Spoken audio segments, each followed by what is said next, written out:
Hi guys, welcome to our daily encounter. Nighttime can be a very dreadful time for a person who's dealing with anxiety, fear, or worry.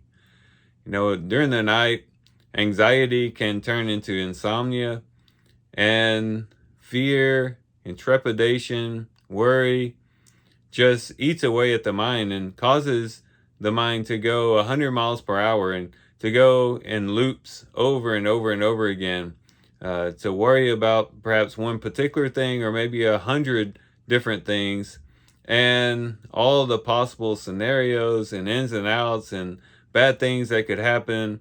And this just keeps a person awake at night. And because the person is not getting enough sleep, it makes the anxiety even worse and the situation snowballs. Well, if ever we find ourselves in a situation like that, Psalm 77 is a good psalm to turn to because the psalmist, Asaph, dealt with the same thing. He says in verse 4, "You have held my eyelids open." Here he's dealing with sleepless nights because of the grief that he was feeling, because of the things that he was going through. He says, "In the night, my hand was stretched out without weariness. My soul refused to be comforted."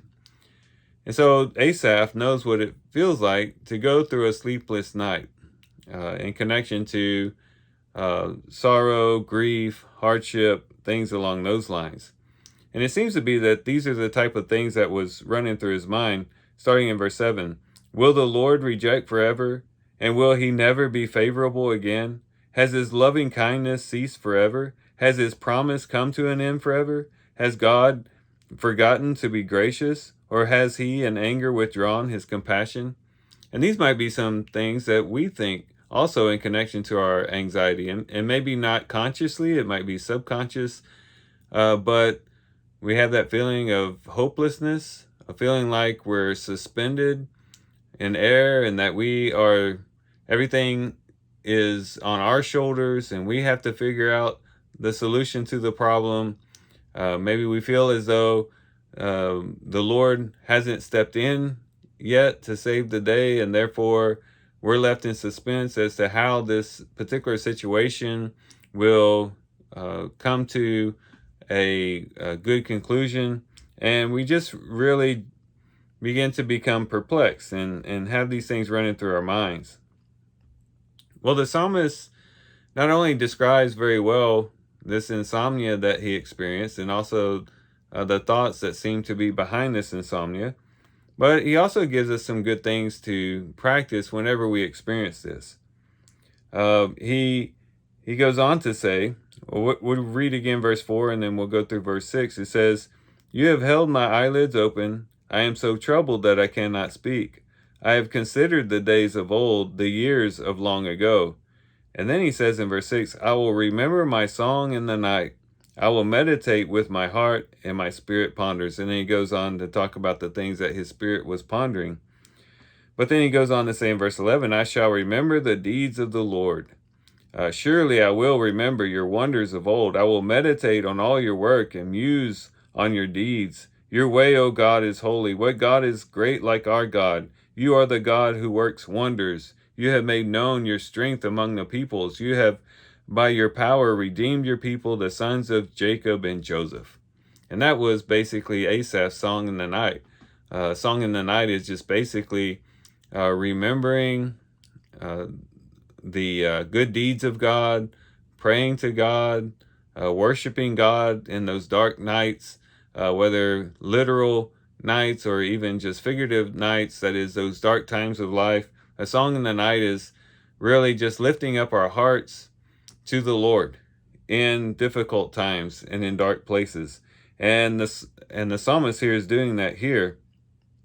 He's remembering the deeds of the Lord, and in remembering the deeds of the Lord, he is reminded of the way of God, which is holy. He's reminded that God is great. There is no God great like our God. And then he remembers the wonders of God. You're a God who works wonders.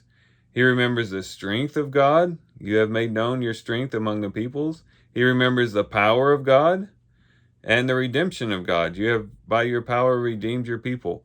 And so that's a lot of things that the psalmist is remembering God's work, his deeds, his ways, his greatness, his wonders, his strength, his power, his redemption.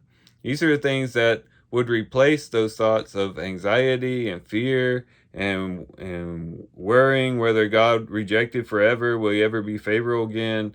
Will his loving kindness cease forever? To replace those thoughts with thoughts of confidence in the power, the strength, the greatness of God.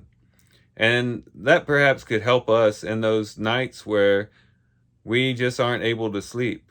In those sleepless nights, instead of thinking about the situation and letting it run over again and again in our minds, we can instead replace that with reflecting on the deeds of God, remembering the times in which God has acted in our lives, the past times when we encountered difficulty and the Lord came through for us, but also remembering in history the things that God has done, the things that are contained in Scripture, the mighty deeds that he has done. The psalmist would go on to talk about that as well, in the way that God helped the people during the time of Moses and Aaron. And we could reflect on the things in Scripture where we say, you know what, God is powerful, he is mighty, he is full of loving kindness, he is gracious. I can be confident that God will be with me in this particular situation. And to replace those thoughts of fear with thoughts of faith. And when we do that, it can turn our thoughts around. Whether we fall asleep immediately after that or not, at least now our thought process has changed and shifted, and we're being renewed in the spirit of our mind to reflect on the goodness of God, the power of God, the deeds of God, instead of how big and how intimidating the situation is that we're facing. And so hopefully, whenever we find ourselves with a sleepless night, hopefully we can find a song in the night. We can lift up our hearts to the Lord, to rise above the anxieties and the fears that we experience, and lift our eyes up to a God who has revealed himself to be gracious and loving and powerful and mighty and great. We can lift our eyes up to him, and in doing so, find a balm for our souls and find a soothing experience in our hearts as we do so. So hopefully the Psalm 77 will help us do that today. And with that, guys, I do thank you for watching the video today. Hope you guys have a great day. Love you guys. God bless.